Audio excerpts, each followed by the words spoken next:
Welcome to the channel. Today I'm going to show you how to update and install drivers and firmware for Microsoft Surface.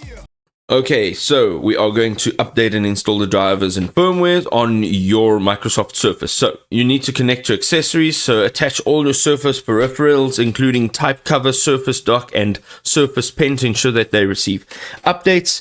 The next thing over here that we can have a look at is the power up. So plug in your Surface charger and verify the battery level is at least at 40% to prevent any interruptions during your update. Connect to a reliable, stable Wi-Fi network with sufficient bandwidth for downloading update packages. There is an automatic update method which is recommended. So this means that there's no manual intervention. So step 1, go ahead and access Windows Update, navigate to your Start menu, Settings, and then look for Windows Update. And this will allow you to access the Update Center. Next, click on the Check for Updates button to scan for available Windows drivers and firmware updates.